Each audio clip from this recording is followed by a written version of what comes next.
আসসালামু আলাইকুম রহমতুল্লাহ।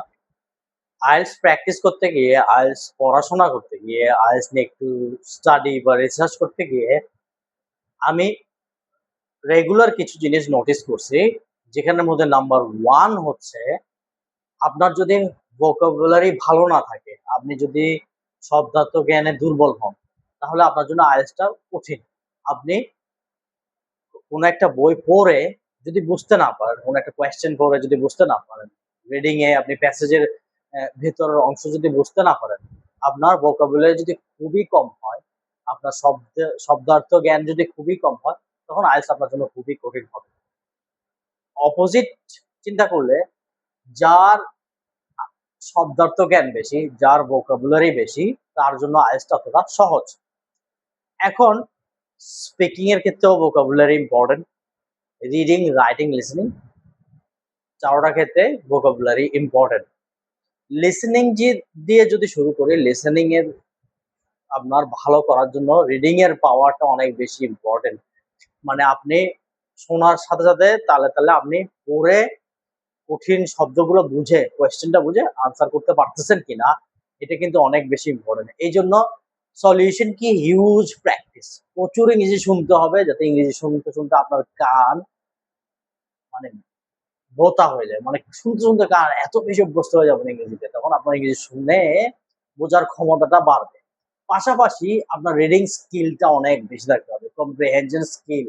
আপনি প্রচুর বই পুস্তক যদি পড়েন ইংরেজিতে, প্রচুর যদি ইংরেজিতে পড়াশোনা করেন, ইংরেজি শব্দ মধ্যে যদি প্রচুর ধারণা থাকে, তখন আপনার লিসেনিং, শোনার অভ্যাসের সাথে শুনে আনসার ফাইন্ড আউট করাটা একই গতিতে রাখতে পারবেন, যখন আপনি পড়ে বুঝতে পারতেছেন। লিসেনিং এর কাজটা এভাবে প্রচুর চর্চা করতে হয়। এরপর যদি রিডিং আসে, রিডিং শব্দটা পুরোটাই ভোকাবুলারি টেস্ট। আপনার রিডিং এর যত আপনি একটা জিনিস রিড করে যত ভালো বুঝেন, আপনার রিডিং এ ভালো আনসার করার চান্সটা তত বেশি। আপনি huge amount of reading habit যদি থাকে, আপনার রিডিং এ স্কোর করাটা অনেক সহজ। আপনি মাক্কার আইএলটিএস এর রিডিং নিয়ে যদি আপনি একটু পড়াশোনা করেন, ওখানে উনি শুরুতে কিছু টিপস দিছেন। ওখানে উনি বলছেন, দেখেন, আপনি সচরাচর ডিকশনারি ব্যবহার করা বা ডিকশনারির উপর নির্ভরশীল হয়ে যাওয়া, এটা কমিয়ে ফেলতে হবে। কি করতে হবে? আপনার বুঝে, বুঝে রিডিংটা আনসারটা সলভ করতে হবে। কোয়েশ্চেন থেকে আনসার রিড করে ফাইন্ড আউট করতে হবে। এটাকে ব্রেইনকে একটা আসলে ট্রেনিং দেওয়া। যখন আপনি কোনো ওয়ার্ড বুঝতেছেন না, আপনার চেষ্টা করতে হবে গেসিং করা, অ্যাকুরেট গেসিং করা। এই জিনিসটা হচ্ছে হিউজ ট্রেনিং। ট্রেনিং এর মাধ্যমে আপনার ব্রেইনকে ওয়ার্ড বোঝার ক্ষমতা বাড়িয়ে দেওয়া। এটা ট্রেনিং এর মাধ্যমে আস্তে, আস্তে প্র্যাকটিসের মাধ্যমে আস্তে, আস্তে আপনার জন্য রিডিংটা তারপর সহজ হবে। এখানেও ভোকাবুলারিটা অনেক ইম্পর্টেন্ট। এরপরে রাইটিং,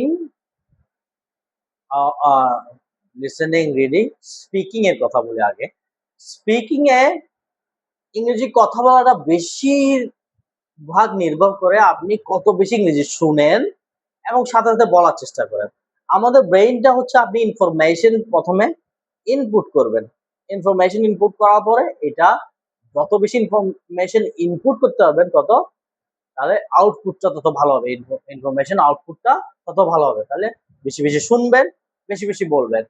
পাশাপাশি প্রচুর বই পড়ার অভ্যাস করলে হবে কি, বেশি, বেশি পড়বেন, তাহলে আপনার ইংরেজি পড়ার কারণে এই যে ইনপুটটা, আউটপুটটা আরো স্ট্রং হবে। তাহলে বলার সাথে সব শোনা পড়ারও যেরকম সম্পর্ক, বেশি, বেশি বলে, বলে কোয়েশ্চেন অনুসারে বেশি, বেশি বলে, বলে প্র্যাকটিস করাটাও সম্পর্ক। এটাও সম্পূর্ণ ট্রেনিং। আপনি যত বেশি ট্রেনিং করবেন নিজেকে, ট্রেনিং করাবেন নিজেকে, তত বেশি আপনার জন্য সহজ হবে বলা। এরপরে রাইটিং হচ্ছে আইএলটিএস এর most of the time IELTS এর সবচেয়ে ডিফিকাল্ট পার্ট হচ্ছে রাইটিং।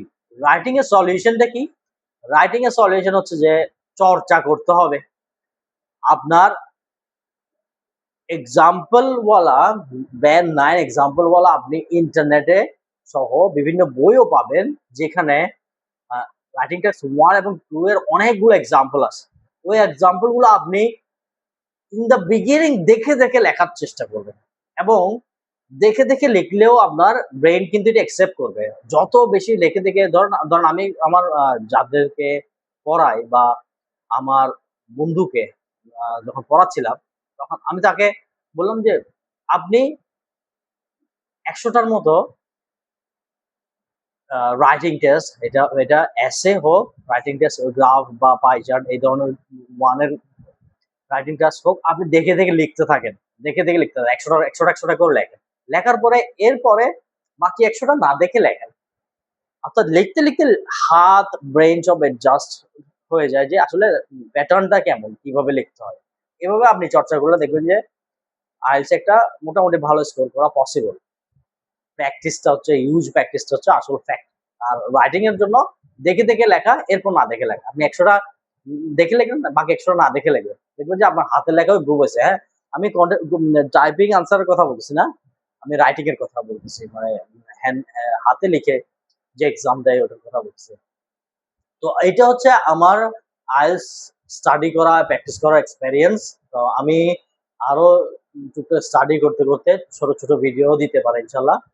আর আমার কাছে যদি কেউ ক্লাস করতে চান ইংলিশ ল্যাঙ্গুয়েজ বা IELTS আ অনলাইনে ক্লাস করতে চাইলে অনলাইনে, আর অফলাইনে ক্লাস করতে চাইলে আপনার ফৌজদারহাট আসতে হবে। চট্টগ্রামের ফৌজদারহাট ভাটিয়ারি না, চট্টগ্রাম ফৌজদারহাট এরিয়াতে আসতে হবে। ফৌজদারহাট দলিল স্টেশন বা দলিল টেক্সটাইল আসলে আপনি আমার নাম্বারে কল দিলে আমাকে পাবেন। আর আ যদি অনলাইনে ক্লাস করতে চান, অনলাইনে আমার সাথে WhatsApp এ বা মেসেঞ্জারে কনট্যাক্ট করবেন। আমার নাম্বার হচ্ছে 01837273 843। আসসালামু আলাইকুম ওয়া রাহমাতুল্লাহ।